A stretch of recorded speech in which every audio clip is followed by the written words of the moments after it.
time to read the instructions and questions and check your work. All recordings are played only once. Now turn to Section 1. Section 1. You will hear a conversation between two old friends who meet each other by accident.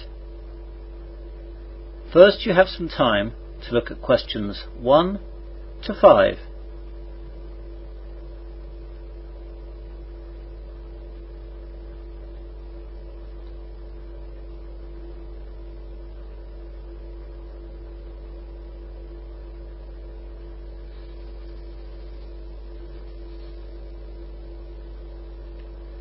You will see that there is an example. This time only, the conversation relating to this will be played first. Hello, Frank. How are you? Wow, John. Yeah, I'm fine. How are you? I'm great, thanks. I haven't seen you since we left school. How long ago is that now? It must be 10 years. Or is it 11? No, it's 9 years now. So, 9 years, A, is the correct answer. Now we begin. You should answer the questions as you listen, as a recording is not played twice. Listen carefully to the conversation and answer questions 1 to 5. Hello, Frank. How are you? Wow, John. Yeah, I'm fine. How are you? I'm great, thanks. I haven't seen you since we left school. How long ago is that now? It must be 10 years. Or is it 11? No, it's 9 years now. What are you doing with yourself? You were going to be a doctor, weren't you? Or something medical, like a chiropractor? Well, I was going to be, but that's not what I did. I started medical school, but I didn't really enjoy it, and the idea of doing it for 5 or 6 years and then continuing to study for years after that didn't really appeal. So I left medical school and went into teacher training college to be a science teacher. And I thought for all these years that you were earning megabucks as a doctor or working in a pharmaceutical company. No, just a teacher. I love it though. I'm so glad I did it instead of medicine.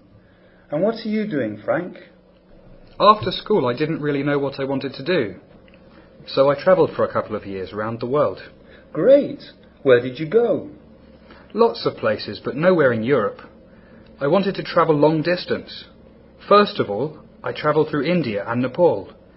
Then I moved into Southeast Asia for a few months.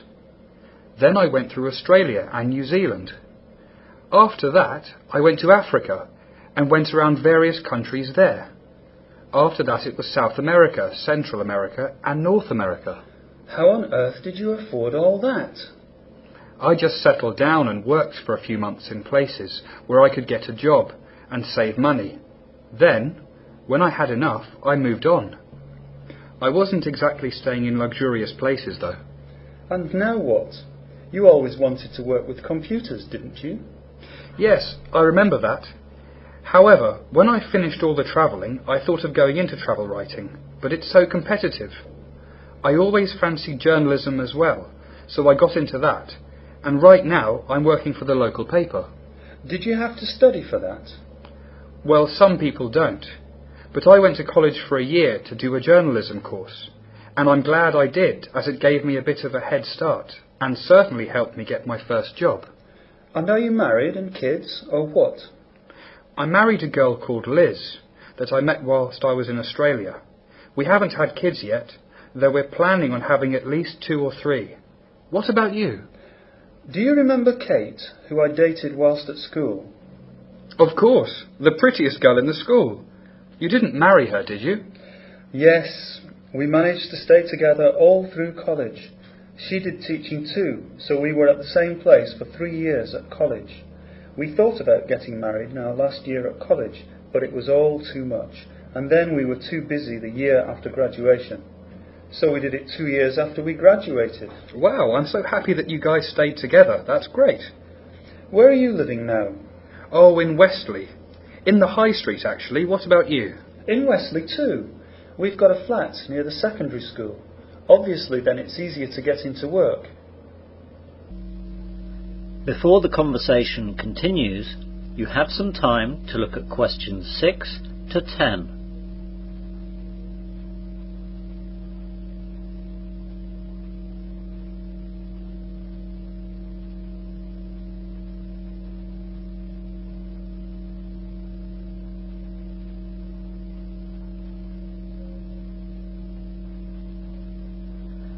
Now listen carefully and answer questions 6 to 10. Listen, why don't you and Kate come over for dinner sometime? That's a great idea. When? How about next Friday? Can't do Friday, I'm afraid. Both Kate and I have a parent-teacher afternoon on Friday after school, and then we'll have to do the paperwork in the evening. What about Saturday then? That would normally be fine, but our babysitter is away that night, and we won't be able to find one at such short notice. Why don't you and Liz come over for dinner at ours, and then we'll be able to look after the kids. You'll be able to meet them too.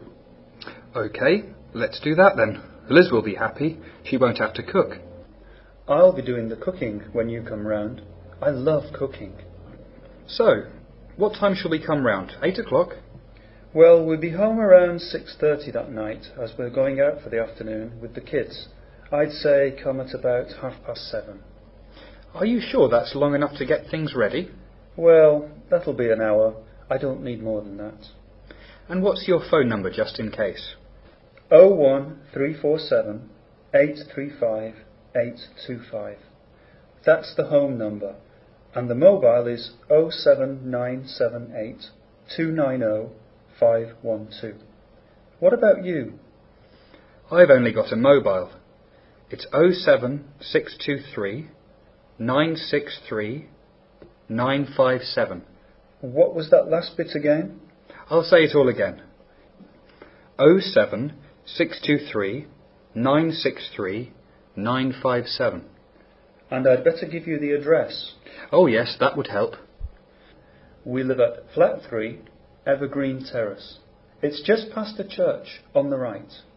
We've got a post box opposite us, and a doctor's surgery next door. I should be able to find that. Anything you don't like to eat? Well, I hate fish and seafood. And Liz doesn't care much for red meat. She likes white meat, though. How about chicken? That should be fine. Oh, yes. When you arrive, none of the bells are marked for security, and there are 4 buttons. You need to press the bell second from the bottom. Second from the bottom. OK, got that. I'll be able to buzz you in, and then come up to the first floor, and the door will be open. Great. Well, it's so good to see you again, John. I really look forward to seeing you on Saturday and meeting Kate again. And the kids, of course. Yes, and I'm looking forward to meeting Liz. See you Saturday then. Goodbye. Goodbye. That is the end of section 1. You will now have half a minute to check your answers.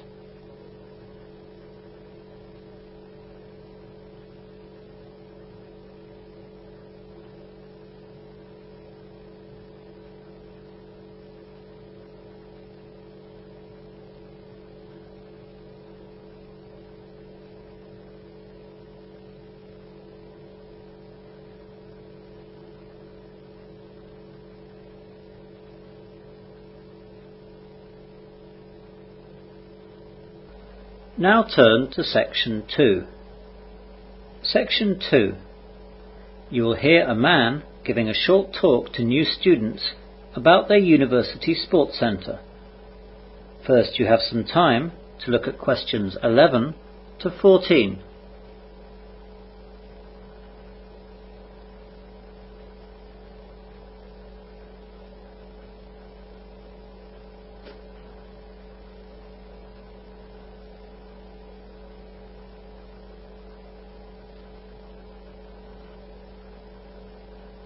Now listen carefully to the short talk and answer questions 11 to 14. Good morning to all you new students here at Wesley University, and thank you for coming to this talk on the Sports Centre. My name is Mr. Mike Finn.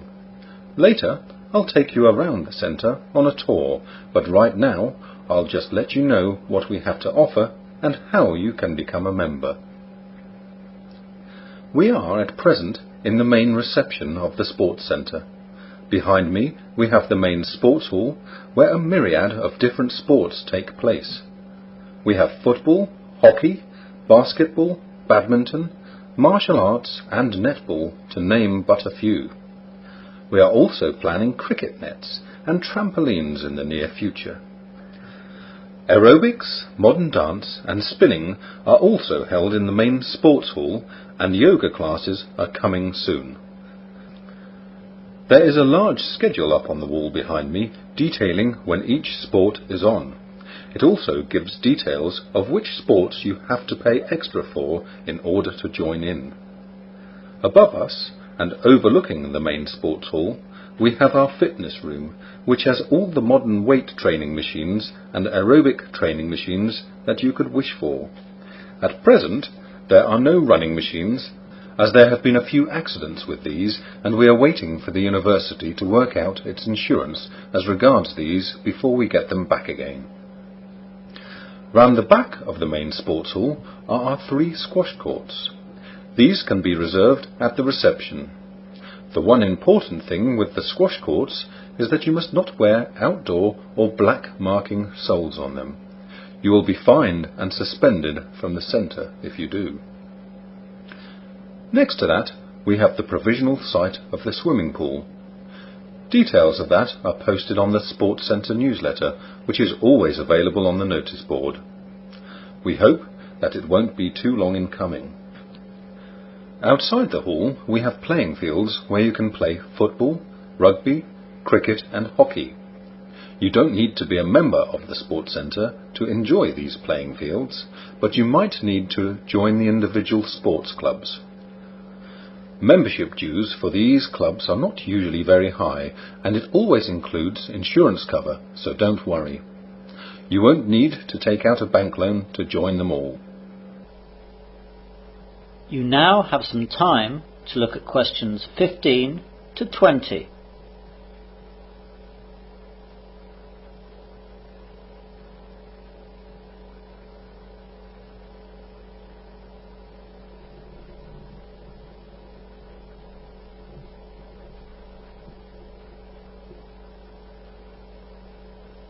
Now listen to the rest of the short talk and answer questions 15 to 20.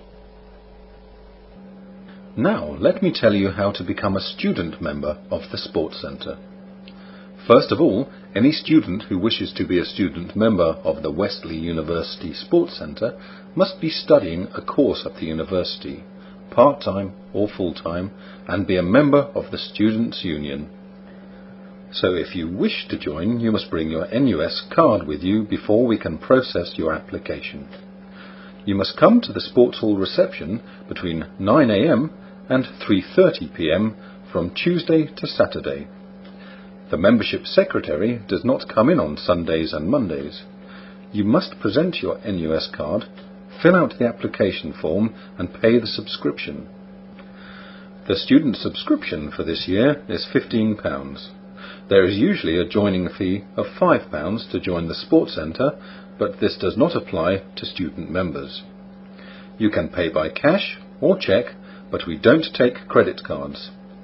You used to have to bring 2 passport photos of yourself, but we've gone digital now, so we can take your photo ourselves with our camera at reception.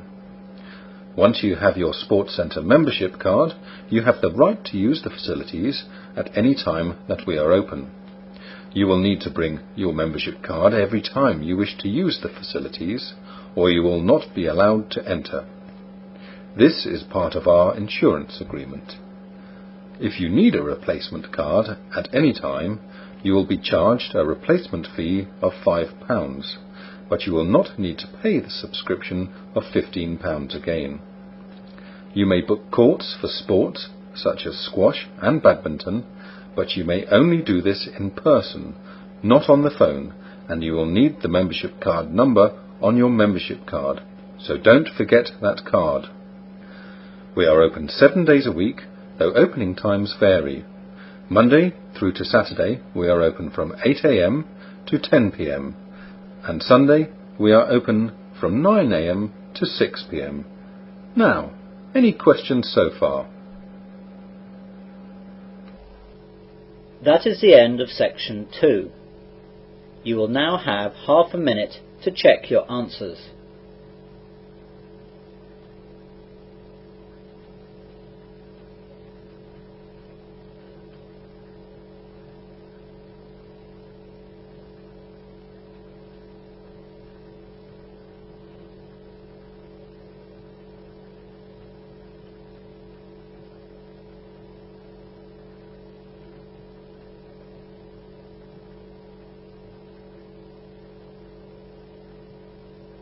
Now turn to Section 3. Section 3. You will hear a university tutor and his seminar group of 3 students discussing their extended essays. First, you have some time to look at questions 21 to 25.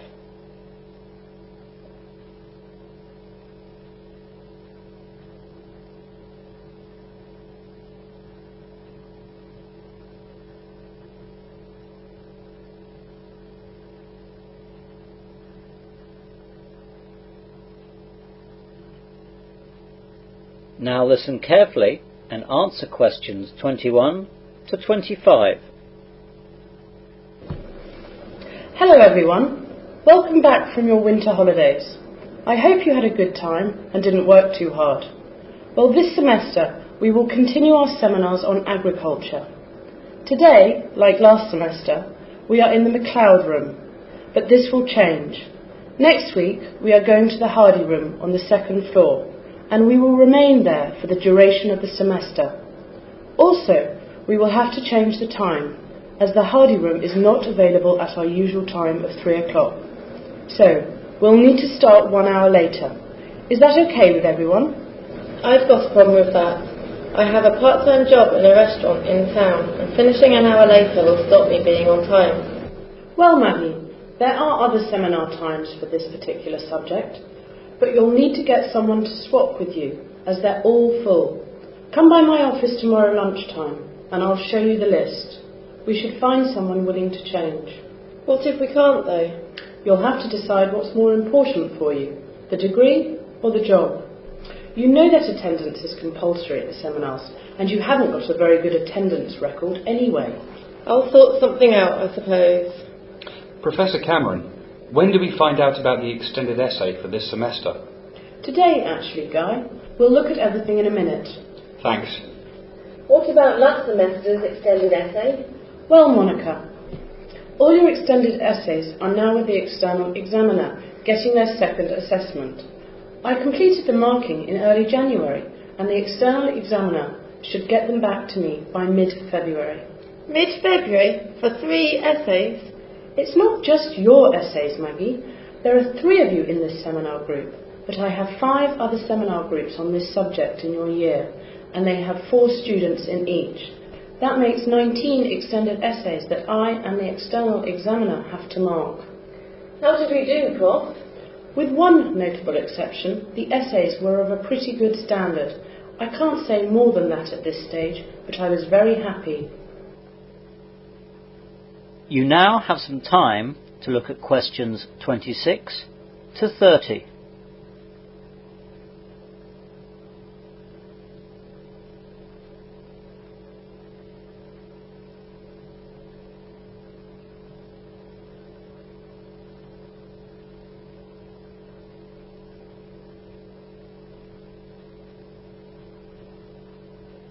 Now listen to the rest of the discussion and answer questions 26 to 30.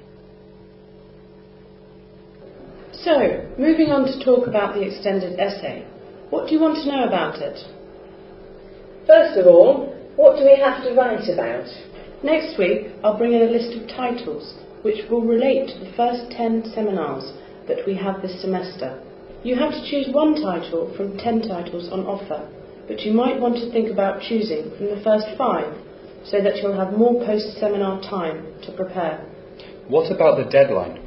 I'm afraid it's not the 26th of May, as we advertised at the start of the academic year, as that's the bank holiday. It's now the next day, the 27th. No extensions. We won't accept the 28th. Can we let you see our work before we hand it in? Yes, though we have a deadline for that too, in order to encourage you to get organised and started early. So, we will continue to look at drafts until the last day of April, and then after that, you're on your own to produce your final product. What's the word limit, Professor? We want to have an upper and lower limit, so we've set the lower limit of 3,000 words and the upper one of 3,500. You'll have to be in that range. Will we need to do any research for the essay? I'm not really supposed to give you any details of the questions yet, but yes, there is a research component for all the questions. Will the research be survey-based or done on the farm or in greenhouses? The research that we want you to do will be practical work with plants, so it will be down at the university facilities, either at the university farm or the greenhouses, as you said. What type of plants will we be studying? The type of plant that you do your research on will depend on the question you choose, and I can't tell you any more about the questions yet. Will we have any help with the growing procedures? A little. The farm staff and Dr. Johns will be on hand to help you at the farm, and Rob, down at the greenhouse complex, can assist you with everything down there. Well, that'll do for now. You can hang on until next week to get started. Today we're going to look at... That is the end of section 3. You will now have half a minute to check your answers.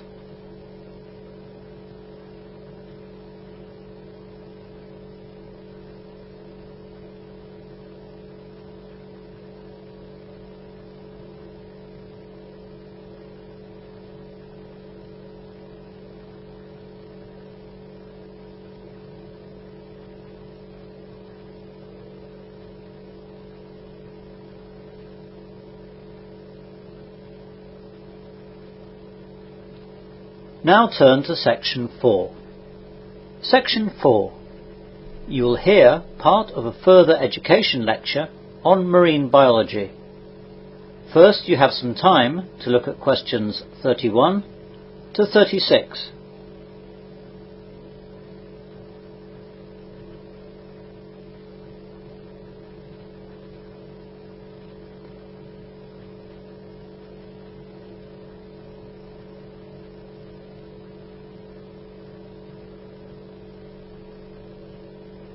Now listen carefully and answer questions 31 to 36. Good morning everyone, and welcome to another further education lecture on marine biology. Recently we looked at the coelacanth, which people thought had become extinct millions of years ago. Today we are looking at another inhabitant of the deep, which we're pretty sure is extinct, though some people still think it exists. I think most people would hope it's extinct, as we are talking about the largest predator that ever lived on Earth. It is called Carcharodon megalodon, or just the megalodon. Megalodon was an ancient shark that may have been 12 metres long, or even more. There are a few scientists who estimate that it could have been up to 50 or 100 feet, which is 15 or 31 metres long. This is about 3 times as long as the great white shark, but this is only an estimate made from many fossilised teeth and a few fossilised vertebrae that have been found. These giant teeth are the size of a man's hand. No other parts of this ancient shark are found, as shark fossils are extremely rare, because sharks have no bones, only cartilage which does not fossilise well. Their teeth, however, are very hard. They are made of a bone-like material coated with hard enamel, and they fossilise very well, so we can only guess at what it looked like. Since Megalodon's teeth are very similar to the teeth of the great white shark, it is thought that Megalodon may have looked like a huge, streamlined version of the great white shark. Megalodon teeth are similar to those of the great white shark, but are much bigger, thicker, and with finer serrations. Megalodon's jaws could open 6 feet wide and 7 feet high. The jaws were loosely attached by ligaments and muscles to the skull, opening extremely wide in order to swallow enormous objects. It could easily swallow a large great white shark whole. Unlike most sharks, Megalodon's teeth were probably located in rows which rotated into use as they were needed. Most sharks have about 3 to 5 rows of teeth at any time. The front set does most of the work. The first 2 rows are used for obtaining prey. The other rows rotate into place as they are needed. As teeth are lost, broken or worn down, they are replaced by new teeth. Megalodon may have had hundreds of teeth at one time. It did not chew its food like we do, but gulped it down whole in very large chunks. Megalodon's diet probably consisted mostly of whales. Sharks eat about 2% of their body weight each day, which is a bit less than a human being eats. Since most sharks are cold-blooded, they don't have to eat as much proportionally as we eat. It was during the Miocene era that the mammalian order Cetacea, whales, reached its highest diversity and abundance. Almost every known family of toothed and baleen whale is known from the end of the Miocene. Large whale vertebrae and flipper bones have been found with large bite marks made by serrated teeth that match the teeth of Megalodon. From such evidence, paleontologists have surmised a predator-prey relationship of the Megalodon with large whales. You now have some time to look at questions 37 to 40.